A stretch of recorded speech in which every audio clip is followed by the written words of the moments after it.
Another one of the interesting things, nightclubs. You mentioned 22 West a few minutes ago, and Jim Austin. Jim Austin owned the 22 West, which is at 22 West 135th Street. There was a barber shop beside 22 West. Mr. Phillips, who lived across the street in Clayton houses, there was my barber. Mr. Phillips had been the barber to celebrities. So when I bought the store and I asked him around where could I find a barber, they said go down to beside 22 West is a barber shop there. I think it was called Lennox Terry's.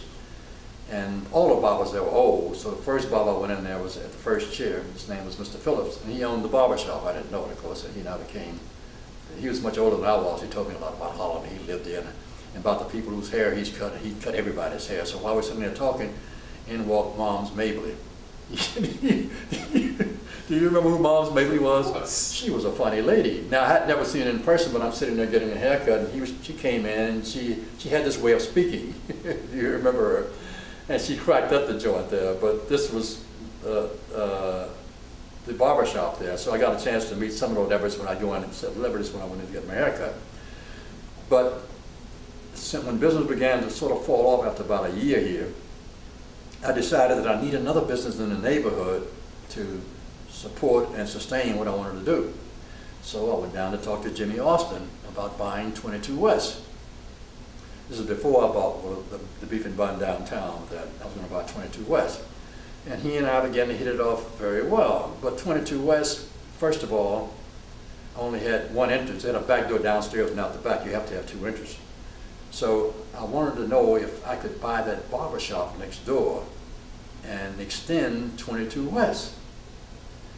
So he didn't think that was a good idea, but he said, you can talk to the guy. He gave me his name. The guy wasn't a barber. He owned the barber shop, and he rented it out and came and got the money. He didn't cut hair or anything. So he said, yeah, he'd be willing to let it go for a fee and all of that. So then I went back to Jimmy Austin, who owned 22 West. I said, okay, let's make a deal. And he and I hashed out a deal where I would buy 22 West, and I'm also going to buy the barber shop next door and bring it together. So first I have to do a feasibility study. So I had to come up. You have to be 200 feet from the entrance of a church or a school in order for a liquor establishment. The entrance of 22 West was 198 feet, not 200 feet. So you cannot have a liquor establishment going through the door to 22 West. But the barber shop was 204 feet away from the school around the corner, so that would be fine. So now it's a deal. I can buy it because we can have two entrances, one to 22 West and one to the bar, and then they connect inside. We got all the things going.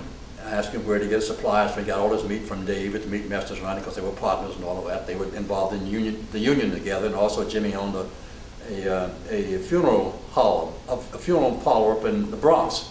So we said we can close the deal on Monday down at Darwin's office. Darwin's doing, but he was at 4th and Madison. We go down and we'll close the deal. So Jimmy agreed. He said, well, Jimmy, bring your books down so we can go through everything.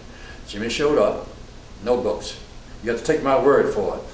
He never produced the books, and the deal fell through. He never produced the books. He took the idea, he got together with the barber shop there, and he bought it and expanded it. So he had the whole thing.